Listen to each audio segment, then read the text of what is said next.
Hi, I am Tony Russo, and this is Brief Introductions from Kates-Boylston, where we talk to people about who they are and why they do what they do.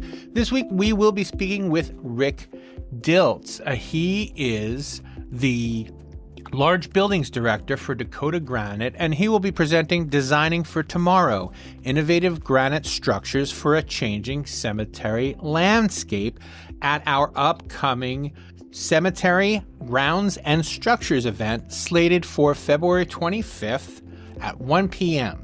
However, we have a great conversation about not only granite, but the way that granite has changed over the recent years. And he's just a really fun guy. Lots of cool stuff to talk about. And so I'm just going to hand it over here to Rick, and I will catch you on the other side.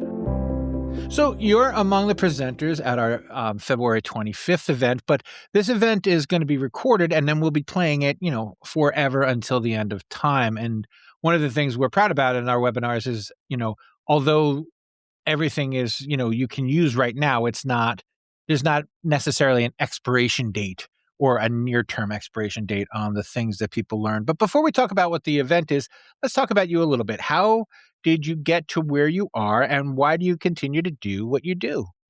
I started working at Dakota Granite like 30 years ago. Everybody here joked that the granite was still warm when I started. But yeah, I started in sales, and I sold the first walk-in building here back in 1998. Wow.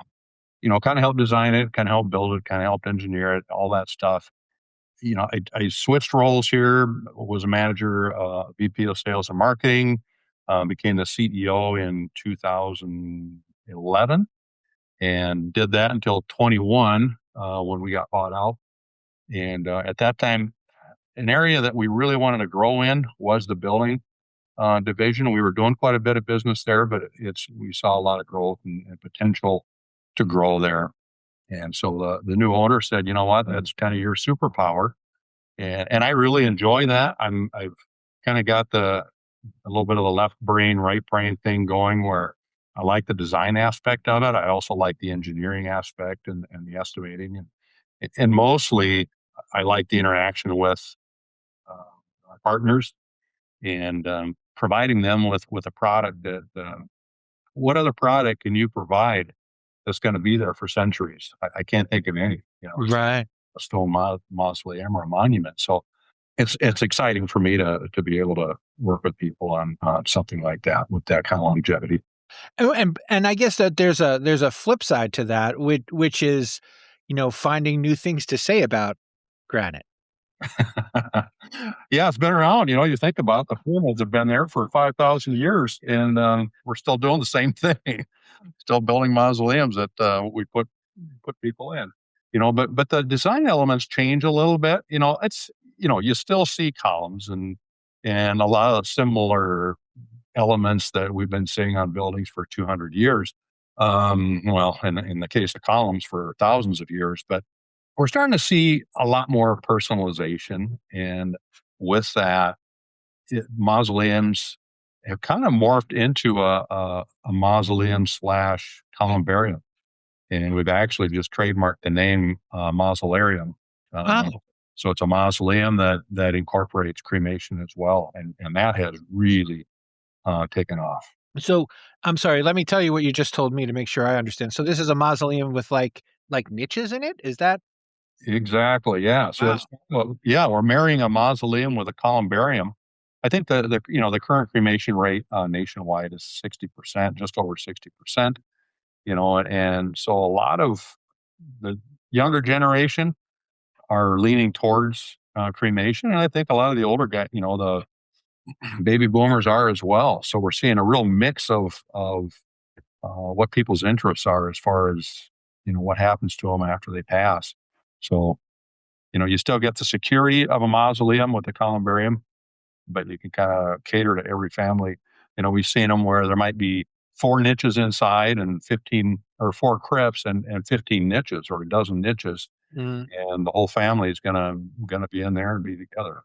And it's a great use of space for the cemetery. It's funny that the first thing I thought after you told me that, after I made the little dot connection, obviously is a different product altogether. But it was like when they figured out that they should just put the opening on the bottom of the ketchup bottle. This is like, how did it take 10,000 years to figure out that this is? Yeah, I don't know. Maybe we're just slow learners in this industry.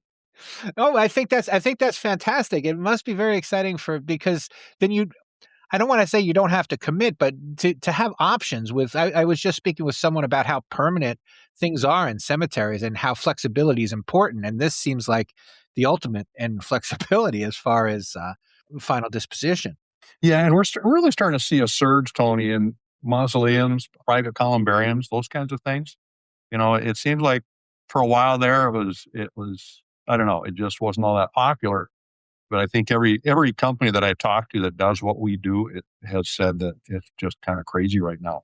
There's a real high demand for mausoleums through cemeteries across the country, and I think families are, I don't know, is it because they have more money, because they just want more of a family environment? I don't know what it is. I can't really put my finger on it. I'm not sure anybody can, but it's been kind of fun. It's interesting and fun to come up with something that's really unique for a family, Mm, and to work with cemeteries to provide that kind of service. excellent. And so, what do you hope for the takeaway to be from your talk? What do you hope people go if they go home with one thing? What do you want that to be? And I think probably, Tony, it's just that this doesn't have to be hard or intimidating. A lot of people kind of steer away from them because they're intimidated by these buildings. But we really honed our skills at making it as easy as possible, and our involvement can be as much or as little as people want. We can meet with the family if you want. Not talk pricing. We can talk pricing with them and just put a finder's fee or a commission built into the price. We can just let them do the whole sale and talk with the customers. We're here to do whatever works best for your clients. because I guess it's good to have an expert in the room who was doing this last week. I mean, if you're in a cemetery, I mean, how many how many private mausoleums are you going to sell in a year, right? So having somebody who really is deep into it, that must be useful for your customers. It is. It is. And I think it lends credibility to that cemetery when they bring in the manufacturer, the experts into the conversation. And saying that, there are a lot of cemeteries that sell a lot of buildings, so they've gotten really good at what they do as well. So they don't really need us Right. to answer questions. And, if they get really deep into the weeds with the customer, they'll reach out to us. And I've had people just have me jump on the call with them too. That's fantastic. And that is really all I had for you. Unless you have something else for me.